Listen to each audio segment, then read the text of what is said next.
Oi gente, tudo bem com vocês? Eu sou a Mel. Oi gente, eu sou a Luana e sejam bem-vindos ao canal Papo Literário. Roda a vinheta!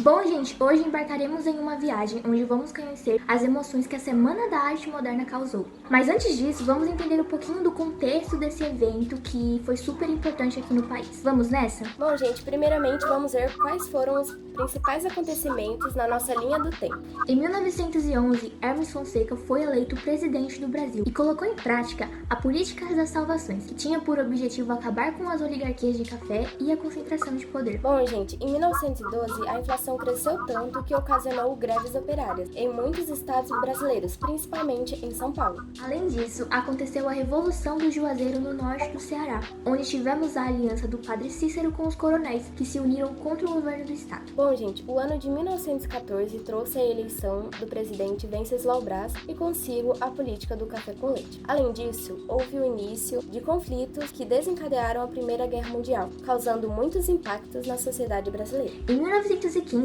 a Confederação Operária Brasileira promoveu o Congresso Internacional da Paz. No ano de 1916, as greves operárias contra a carestia, ou seja, a fome, se intensificaram no país. Bom, gente, avançando um pouquinho nessa história, a gente chega em 1922, quando aconteceu a exposição comemorativa do primeiro centenário da independência e se fundou o Partido Comunista Brasileiro. Essas foram algumas curiosidades das décadas de 20 e 30. Arthur Bernardes assumiu a presidência da República sob o estado de sítio. Durante o período entre os anos de 1920 e 1930, o tenentismo ganhou corpo. Criou-se a coluna Prestes e o governo declarou a ilegalidade do Partido Comunista. As greves se sucediam rapidamente e com a quebra da Bolsa de Nova York em 1929, o preço de café no mercado caiu de uma forma assustadora, fazendo com que muitos fazendeiros fossem à falência. Diversos imigrantes foram expulsos do Brasil porque estavam participando de movimentos grevistas. Nesse mesmo ano, Getúlio Vargas lançou a sua candidatura à presidência. Bom, gente, e estes foram alguns dos principais acontecimentos da Revolução de 30 e tentativa de reestruturar a sociedade abalada de um regime cansativo. Deu para perceber o quão sombrio e turbulento foi esse período, né? Acho que foi. Tá ótimo. Vai, próximo. Com certeza, Lu. E agora que a gente entendeu um pouquinho do contexto histórico da Semana da Arte Moderna, vamos entender um pouquinho do que ela foi. Bom, gente, a Semana da Arte Moderna aconteceu em fevereiro de 1922, entre os dias 13, 15 e 17, no Teatro Municipal de São Paulo. Ela significou a quebra dos padrões artísticos da época, fazendo uma ruptura entre o velho e o novo, marcando o início do movimento modernista. Além disso, gente, ela se diferenciou de um movimento muito forte naquela época, o parnasianismo. Você sabe o que é isso, Lu? E você que está nos acompanhando sabe o que é parnasianismo? Mas relaxa, se você não sabe, eu vou te explicar. Nossa! O parnasianismo é um movimento literário que surgiu no final do século XIX, juntinho do realismo e do naturalismo. Com uma estética bem detalhista, os parnasianos valorizavam muito o vocabulário cult, os sonetos e as rimas raras. Eles não estavam muito preocupados com críticas políticas, bem diferente dos modernistas, que tinham como principal objetivo criticar o passado histórico e manifestar suas artes de maneira mais livre, buscando a linguagem brasileira, no modernismo brasileiro, é claro. Pois é, só em analisar esse contraste de ideias dá pra perceber que vem treta por aí. E como tudo na vida, essa mudança estética não aconteceu da noite pro dia. Então, o que de fato proporcionou o acontecimento da Semana da Arte Moderna no Brasil? Essa eu posso responder usando novamente a nossa linha do tempo. Em 1901, Oswald de Andrade e Emílio Menezes fundaram a revista Arte Pirralho, que questionava sobre a arte brasileira no período. Nesse jornal, eles divulgavam as composições de João Bananeirin, que escreveu sátiras muito importantes para a nossa literatura, que também eram bem divertidas e irreverentes. Ficou curioso? Então vem analisar algumas obras de Bananeirin e comparar com um texto parnasiano de Olavo Bilac. Cheguei, chegaste, vinhas fatigada, e triste fatigada eu vinha. Tinhas a alma dos sonhos povoada, e a alma dos sonhos povoada eu tinha. E paramos de súbito na estrada da vida, longos anos presa a minha, a tua mão a vista deslumbrada. Tire da luz que teu olhar continha, hoje segues de novo na partida. Nem o pranto dos teus olhos umedece, nem te comove a dor da despedida, E eu, solitário, volto a face e tremo, vendo teu vulto que desaparece na extrema curva do caminho extremo. Amore com amore se paga, para migna a namorada. Xingue, xingaste, vigna a fatigada e triste a fatigado e ovingna. Tu tingna a arma povolada de sogno, e a arma povolada de sogno eu tingna. Te ame, me amaste, bonitigno eu era, e tu também era bonitigna. Tu tigna uma garina de fera, e eu de fera tigna uma garina. Uma vez te beijei a linda mó, e a migna também você beijou.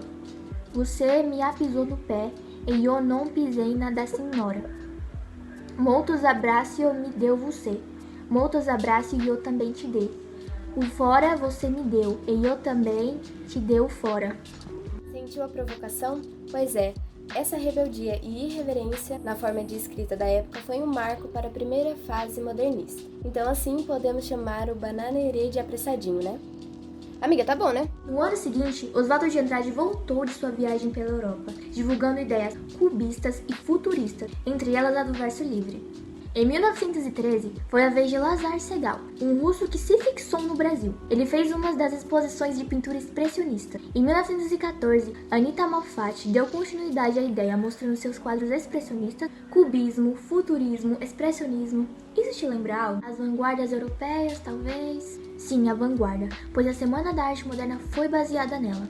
Dando uma avançada no tempo, o ano de 1917 foi muito importante, pois foi nesse ano que alguns escritores como Mário de Andrade, Manuel Bandeira, Menotti Alpitia, entre outros, publicaram texto com algumas renovações na linguagem, tímidas, mas muito importantes.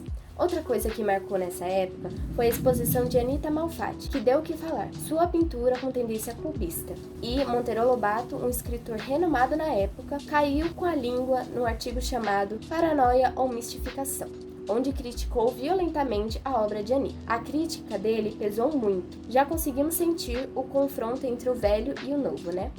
Lobato disse: há duas espécies de artistas. Uma composta dos que veem normalmente as coisas e, em consequência, fazem arte pura.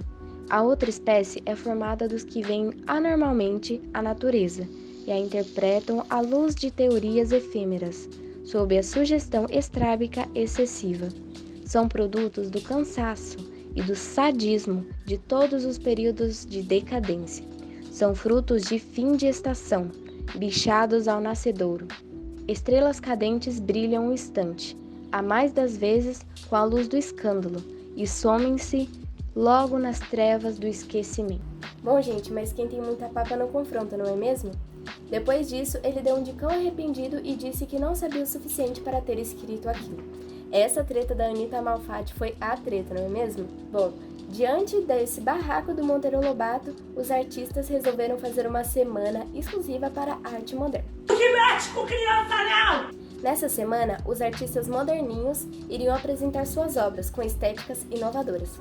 Então, gente, finalmente chegou a Semana da Arte Moderna. E como eu havia falado anteriormente, ela ocorreu em 3 noites no Teatro Municipal de São Paulo. E, gente, isso é muito importante. O modelo artístico daquela época era o parnasianismo, e os artistas parnasianos usavam o teatro para apresentar suas obras.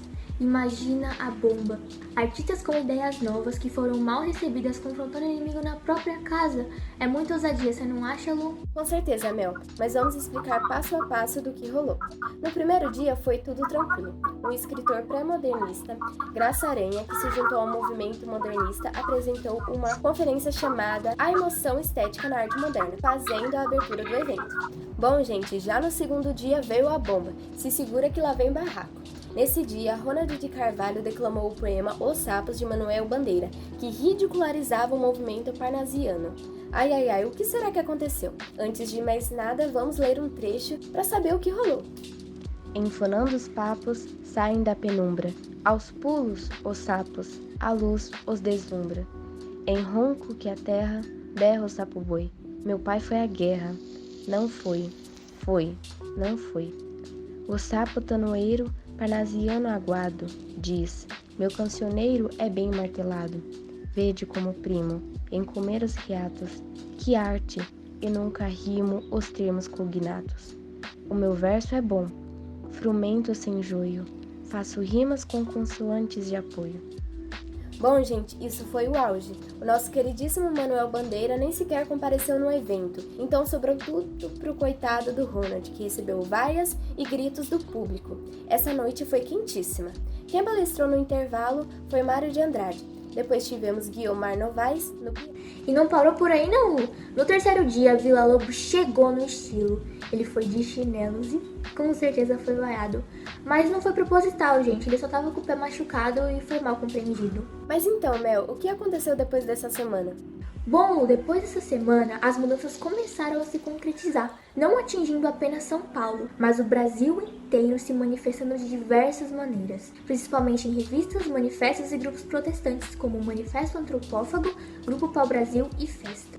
O Manifesto Antropófago de Oswald de Andrade, publicado em 1928, tinha a proposta de reelaborar técnicas importadas e converter conceitos culturais brasileiros, como o quadro Abapuru, Homem que Come, que Oswald de Andrade ganhou de sua esposa Tarsila do Amaral em 1928.